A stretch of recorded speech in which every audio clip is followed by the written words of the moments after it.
नमस्कार। मैं डॉक्टर अमरजीत वाघ, बच्चों का मस्तिष्क और मृगी रोग विशेषज्ञ, नागपुर में लिटिल ब्रेन सेंटर में अपनी प्रैक्टिस करता हूँ।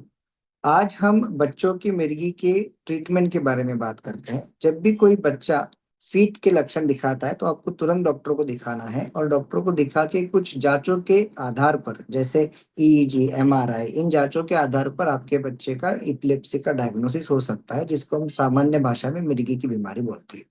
जब भी पेशेंट को मिर्गी की बीमारी डायग्नोज होती है तो उनको मिर्गी की ट्रीटमेंट शुरू करनी चाहिए। और ये ट्रीटमेंट बहुत बार 2-3 प्रकार की होती है। सबसे इम्पोर्टेंट है कि कुछ दवाइयाँ पेशेंट को शुरू होती है, और अलग-अलग प्रकार के 12 से 15 प्रकार की फीट की भी दवाइयाँ होती है। ये दवाइयाँ जब भी आपको शुरू होती है तो कुछ प्रिकॉशंस लेना बहुत इम्पोर्टेंट है। जैसे फीट की दवाइयाँ, जैसे आपको आपके डॉक्टर ने बताया है कि कम से कम 12 घंटे के गैप में, 8 घंटे के गैप में लेना ज़रूरी है, और इनका टाइम फिक्स रखना बहुत ज़रूरी है, क्योंकि 8 से 12 घंटे में ये दवाइयों का असर शरीर से निकल जाता है और फिर पेशेंट को वापस से मिर्गी का दौरा आने के चांसेस होते हैं। इसलिए आपने ये दवाइयाँ बहुत टाइम टू टाइम देनी चाहिए। 5-10 मिनट आगे-पीछे हो सकता है, लेकिन बहुत ज़्यादा अगर हम गैप ले रहे हैं तो पेशेंट को फिट आने की संभावना बहुत ज़्यादा है। दूसरा एक वहम होता है कि हमने खाने से पहले खानी चाहिए, खाने के बाद खानी चाहिए। बहुत हद तक खाने से इसका कोई ज़्यादा कनेक्शन नहीं है। आप एक फिक्स टाइम रखिए और ये फिक्स टाइम पे आप ये दवाइयाँ दीजिए। तीसरा एक मिसकंसेप्शन है कि बुखार आ गया तो हमने ये दवा बंद करनी चाहिए। नहीं, ये दवाइयाँ जब तक आपके डॉक्टर आपको नहीं बताते आपने बंद नहीं करनी है। बहुत ही रेगुलर तरीके से दवा आपको देनी है।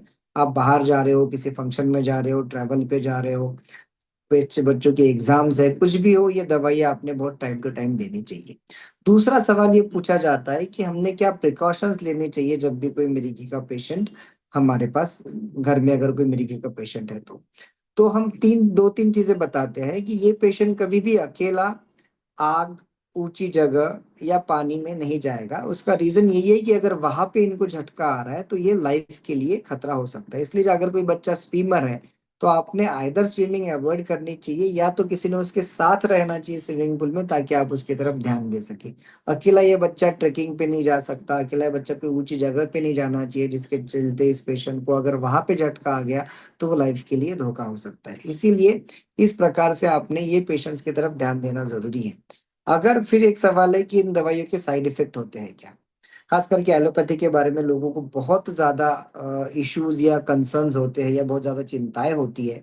तो ये दवाइयाँ, सारी की सारी दवाइयाँ रिसर्च होने के बाद ही मार्केट में आती है और यूज़ के लिए दी जाती हैं। तो साधारण गति से बहुत मेजर साइड इफ़ेक्ट इन मेडिसिन्स के कुछ नहीं होते हैं, बट डेफ़िनिटली कोई-कोई पेशेंट को कभी शरीर पे कोई दाने आ सकते हैं, चट्टे आ सकते हैं, या कोई बच्चा अचानक से हाइपर हो सकता है, या कोई बच्चा सुस्त होता है। तो जब भी दवा शुरू हुई है, डॉक्टर से ये साइड इफ़ेक्ट के बारे में पूछ सकते हो आप, और अगर ऐसी कुछ चीज़ें आपको दिख रही है तो तुरंत आप अपने खुद से ये दवा बंद करने के बजाय आपने डॉक्टर के पास जाना चाहिए, उनको आपके कंसर्न्स बताने चाहिए। उस प्रकार से डॉक्टर आपकी दवाइयों की डोज़ेज़ शायद कम-ज़्यादा करेंगे या दवाइयाँ बदल के देंगे, और उस तरीके से आप ये पेशेंट को रेगुलर दवा दे सकते हो। और एक चीज़ है कि कभी-कभी पेशेंट को एक आध बारी झटका आ गया, आपने दवाइयाँ शुरू करी और फिर उनको झटके नहीं आए।